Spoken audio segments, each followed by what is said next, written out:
From the studios of KENW on the campus of Eastern New Mexico University, it's You Should Know, featuring the people and events of Eastern New Mexico and West Texas.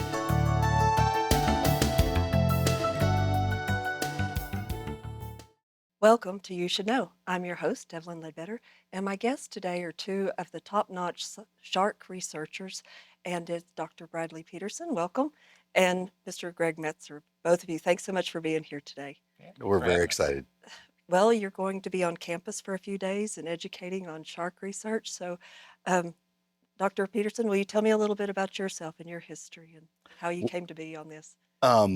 My story actually starts in the middle of the homeland. I grew up in Omaha, Nebraska, and so I was surrounded by waves of corn, not waves of the sea.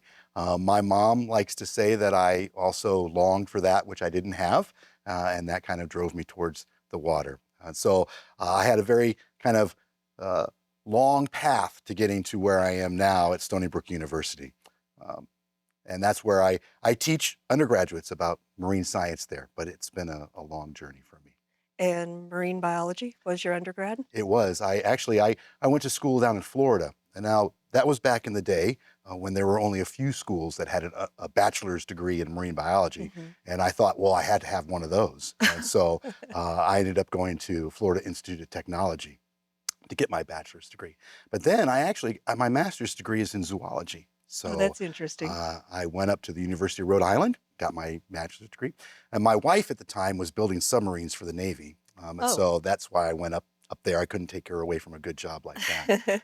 But then I took her down to Dolphin Island Sea Lab in Alabama, and that's where I finished off my graduate degree. And then I was in Miami for several years before coming up to Long Island. Okay. And now teaching at Stony Brook? Now teaching at Stony Brook University, which I enjoy very much. Well, cool. And for you, Greg, how about your background? Yeah, so I grew up in a very landlocked, rural farming community surrounded by cows. Our county still has more cows living in it than people in Western New York. But I was inspired by watching Jacques Cousteau on black and white TV with rabbit ears. And I said, man, that guy's got a really cool job. And so the first time I ever saw saltwater was the summer of my 11th grade in high school, when my chemistry teacher was taking summer opportunities off his wall. It was getting towards the end of the year, and he's like, anybody want to be a marine biologist? Ha, ha, ha, as he's throwing the paper in the garbage. And I was like, actually, I'll take that, because everybody in our community was around farming. Sure. So I brought it home, and it was an opportunity to do a one-week summer program at this small university called Long Island University down in Long Island, the Southampton campus.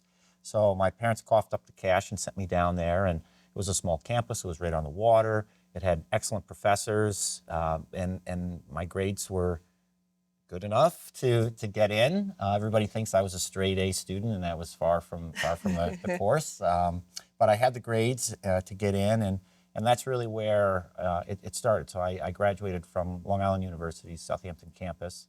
It's now Stony Brook University's Southampton campus with a bachelor's degree in marine science.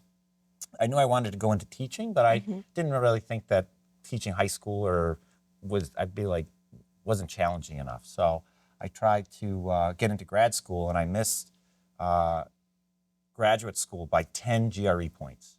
And I say that was the best. Those were the best 10 points I never earned, because it changed my trajectory from going into graduate school to going back. And actually, Dr. Patron was sort of in a similar life crisis, like, I don't know what to do. And so he says, I think I'm going to go into public education. And I was like, that doesn't sound like a bad idea, John. So him and I went back to school together, and then I've been teaching now at Southampton High School, marine science. I started out teaching oceanography, and now I teach marine research and aquaculture there for over 20 years.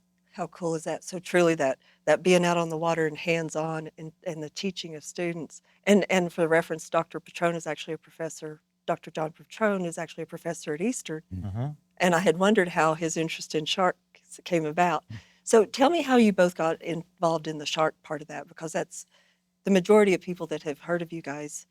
That's a big portion of what you're known for. So, so I was an avid fisherman and when I was upstate and freshwater fishing. And so when I came to Long Island, naturally I brought that interest and passion and I sort of started moving up the food chain. So I started along the beach fishing for striped bass and fluke. And then when I started teaching, I had money that I could buy a boat because I was tired of seeing the fish just outside of my casting distance. So I says, I'll get you yet.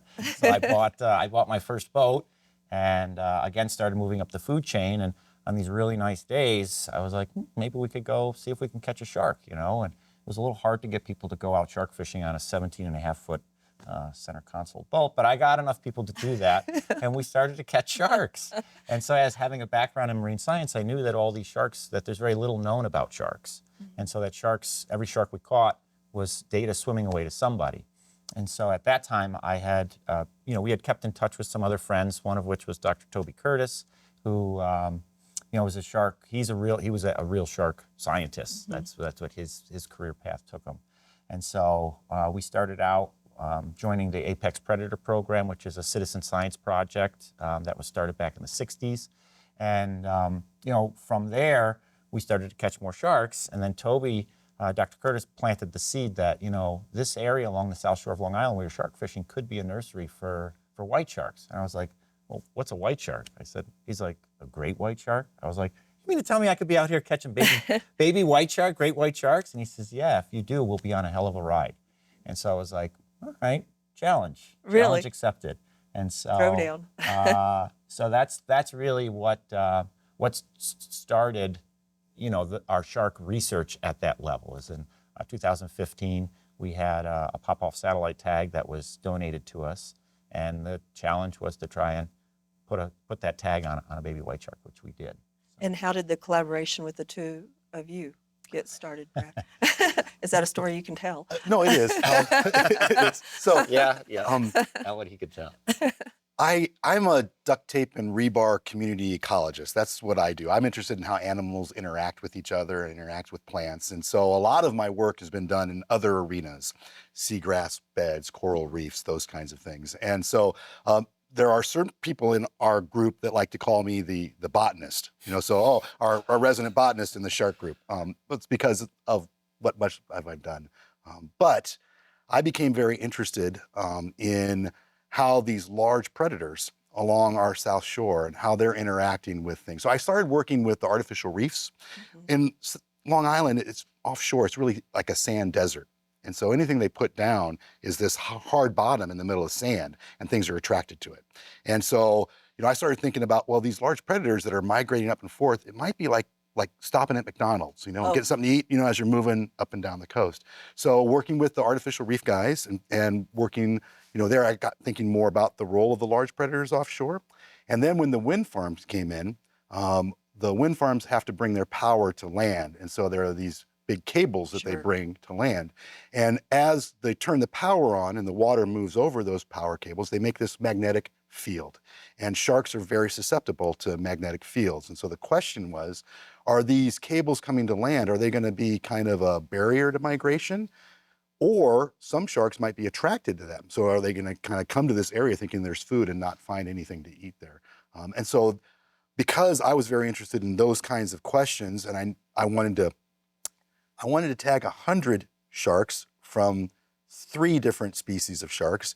And I know people who are catching a lot of sharks. So I went to Greg and said, are you interested in this? And, I started off, are you interested in catching sharks? And that was, well, yeah, we do that all the time. And I slowly worked up to the number of sharks that we were going to have to catch. Yeah. That was sort of how many? You just kind of fed him a little bit of a carrot exactly. and then hooked him. He baited me with the dollar amount, and then he hit me with what the workload was. I was like, oh. And do you go out on the boat? I love that. So you're part of the fishing team as well? Yeah. Well, as Greg and Dr. Petrone, they tended not let me go on the reel. My success ratio is not as high as John's is. He likes to call and let me know that periodically. But yeah, it's a wonderful thing. And I think, one of the things that I really have appreciated about this whole experience is how many sharks have we caught in the last 3 years? 400 sharks. 400. And you never know what you're going to get, right? How many different species of sharks? Yeah, I think we're up to like Well, I think total we have 17 different species tagged. We're on average about 12 different species a year. Okay. Now, some of your audience, right, might be thinking about fishing, like I did growing Right, up, right. right, where you're putting a bobber out there and looking to see if or feeling a little tug. Listen, on this boat, you're sitting there, and all of a sudden, Tell me about this reel. I mean, explain this a little bit. Yeah. So, I mean, our fishing technique is basically the equivalent of drowning a worm along the bank of the river, right? So we're sitting on the boat. We're in an area. We have a tracting out. So we grind up and freeze fish. And so we basically have like a chumsicle. So it's a frozen, ground up block of chum that as it thaws, little Oh, bits okay. of the fish and attractant smell. So sharks Right. also have excellent sense of smell. And so the idea is that the shark, we have a scent trail going, and the shark swimming along smells what it hopefully interprets as a fish in trouble, and will work its way up the chum slick to find our baits hanging there. So we're really just sitting around waiting for a shark to show up. But once they show up, it's very exciting because most of the time, so my boat, we don't have big boats that we fish off of, so mine can handle about 6 people comfortably. So there'll be 6 people in various stages of daydreaming. And then, except for me, I'm always on my A game. And usually I'm the one that sees the shark first. And so as soon as, somebody sees the shark or we have one that comes around the boat, everyone is so excited because out of those 6 people, oftentimes there's a handful of them that have never experienced what we're about. And so they've never been on a boat before. They certainly have never seen a shark for real other than maybe in an aquarium. Sure. And they definitely have never had an opportunity to actually touch and interact with sharks and collect the samples and things like that. But you don't always see the shark. So the baits are there, and you're in various stages of daydreaming. And when they commit, they'll grab the piece of fish and swim away very quickly because they don't want another shark to take Sure. it. They don't want they want to get out of the area because they've got their dinner, right? And so the line is attached to a reel. They're basically the same designs as any fishing reel that you've experienced. They're just a little bigger. So we use so the leader material is 300-pound breaking strength monofilament, and then we have a short leader of steel because the shark's teeth are very, very, very sharp. Okay. So that they would cut, even though it's super thick monofilament, Right. they can cut it faster than you could cut it with a knife. So we have a little bit of steel, and then the main line that is 100-pound test line, where typically you might be used to 20 or 25-pound test line. Ours is a 100-pound test line because some of the sharks that we interact with are 300-400 pounds. So and they're very powerful. Now, typically baby sharks, is that what the research is on? Well, we don't necessarily target baby sharks. It's just that the area that we're in has a lot of baby sharks. So that South Shore of Long Island, where we primarily do our work, is a very conducive area for young sharks. So even though some of the sharks that we catch might be 100 or 200 pounds, a lot of them aren't even sexually mature yet. So like the common thresher shark that we catch, very few of them that we've caught. In talking with our biologists that we work with that do this, those aren't mature. Where you think this giant fish is, and it isn't. So. Well, and you were saying that what makes that a nursery is because of the environment. It's a natural environment, right? It has the food source and the temperature. And lack of predation, Okay. So most of the predators to sharks are larger sharks, and so especially with the baby white sharks, we're fortunate to work with collaborators farther north of us that have access to the larger white sharks, and so from they're tagging the adult and larger white sharks, and we can see that there's actually like a shadow area in the nursery for where our white sharks are. So if you were to see the adults and subadult sharks, they're traveling and they're avoiding that triangle that is the nursery of. So it's pretty wild that that they partition it out because the only natural predator to a baby white shark would be another adult white shark. Well, and I think from what I read, I mean, a baby shark They're basically what, like 4 or 5 feet long when they're Yeah, born, yeah, yep. They're and about 4 feet long and about 30 pounds. and So, have teeth. and have fully equipped teeth ready to rock and roll. So you get this baby on the line. Tell me what you do then. It's Or- organized chaos. Okay. No, I mean, really, And then what all are you doing once you get that guy in? as soon as there's, fish on the line, right? There's roles that everybody's already assigned to. They already know, right? And one of the things I don't want to get lost in this conversation. How many different individuals other than the group were on your boat this year? So I think it was just under 70 different people. So, these are, again, people who probably may never have been on a boat, never seen a shark, never. And so kind of the educational role that SOFO plays in getting, people to experience this, I think is really very exciting. It's not what I do, but it's very exciting to see. Now, back to the fish on the hook. People have different roles. The people who are there to observe kind of get out of the way. They get towards the front of the boat.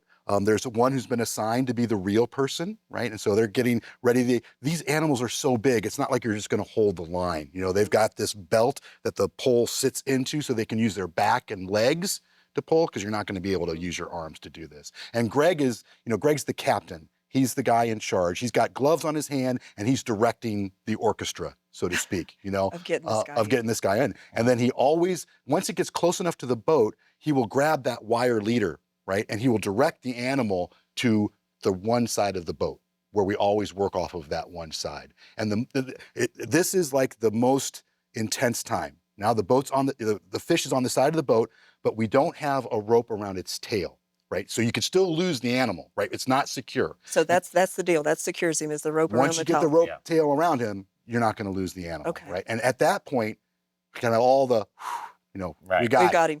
And this is where Greg takes over the story. Yeah. So then there's a whole suite of things data that we collect. So we take various length measurements, girth measurements. We species identify the shark. We identify whether it's a male or female.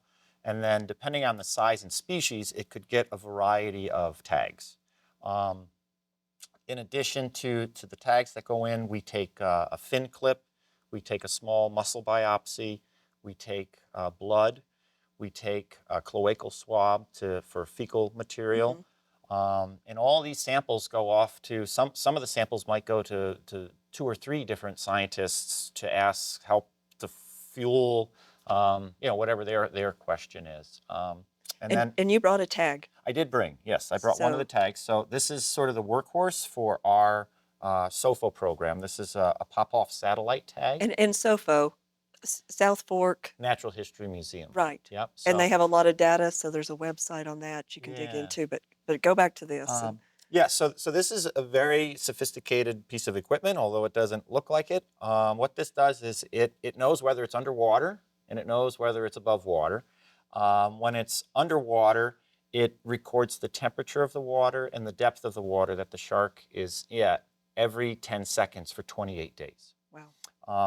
This was actually deployed and recovered from an actual shark. So you can see where this was the part of the tag that was touching the body of the shark, and that's why the paint is rubbed off.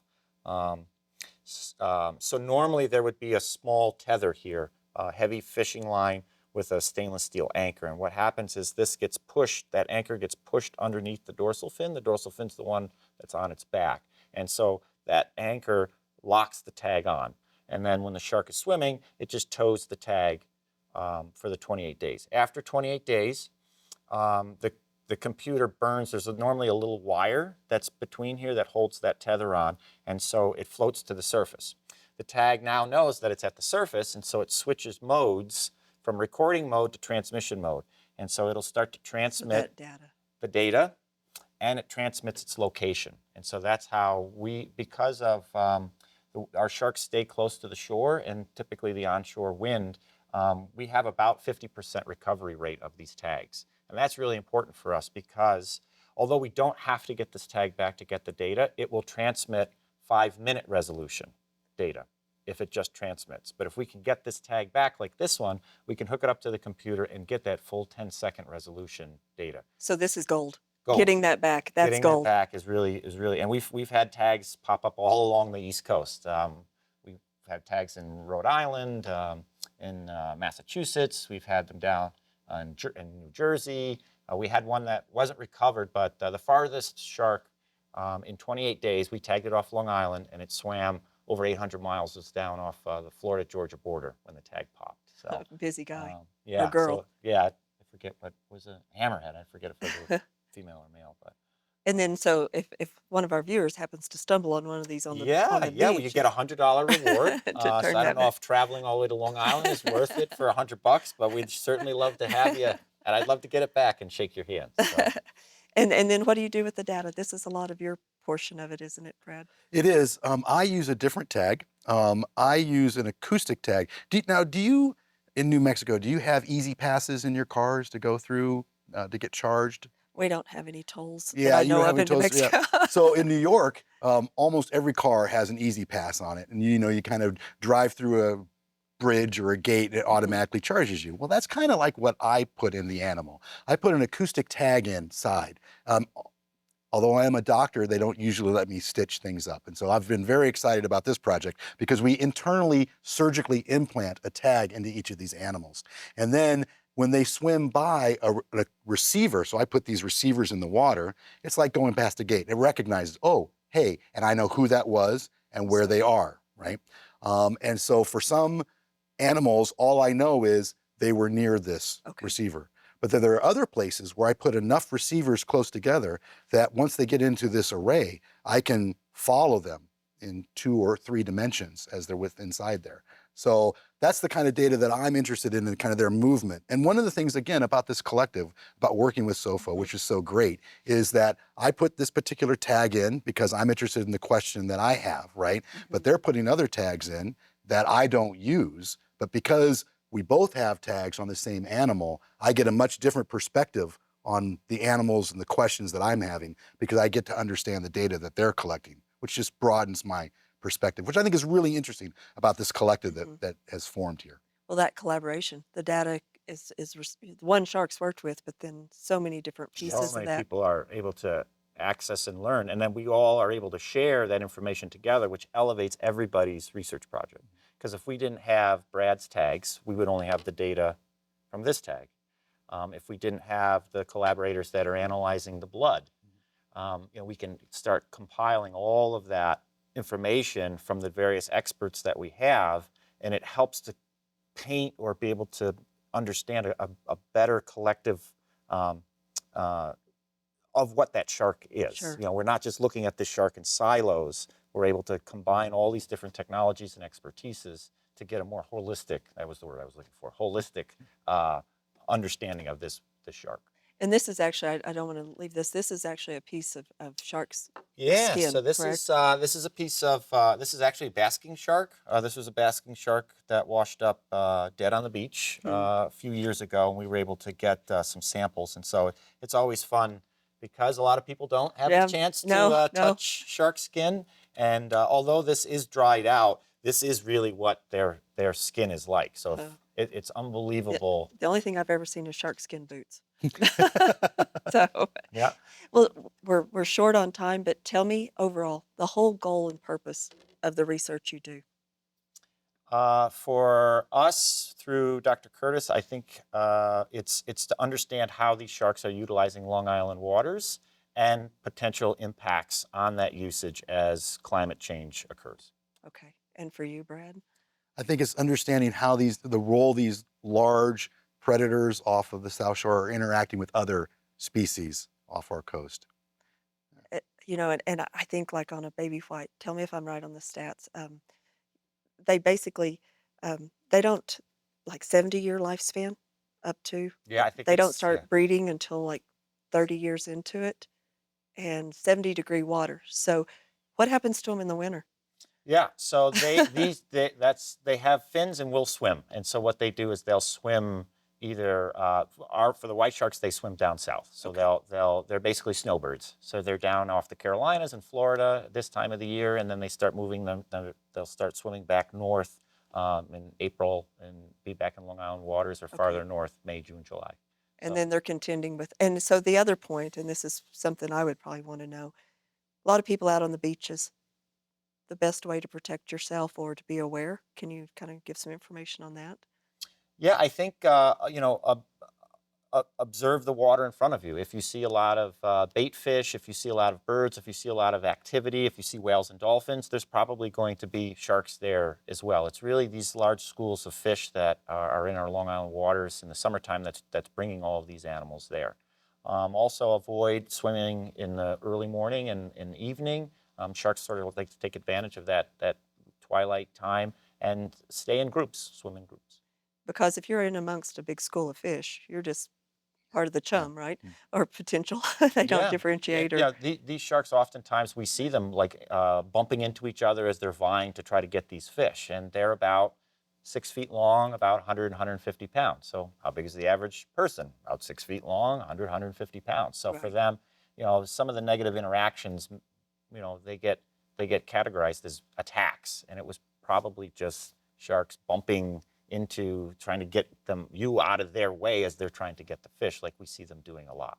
and it's not that they're out to get you. It's just Yeah. they're taking care of Mm. themselves and feeding and Yeah. and surviving. One of the initiatives that SOFO did this last year that I was really excited about, we have a visceral reaction to the thought of sharks in the water, right, and a fear of that. And in New York, because of these potential negative interactions, they started a shark stack to educate people on the beach. Don't be worried about them. Just part of the, Just there's be part aware. of here. There's Yeah, be it's aware. being aware. Gentlemen, this went by way too quick. There's so much more information, but I'm excited you guys are on campus and our students will love this. So thanks so much for coming in today. Thank you for taking having the us. time. Oh, This for is sure. great. We appreciate you. So. And for all of you watching, thank you so much. And we will see you next time. Cheers.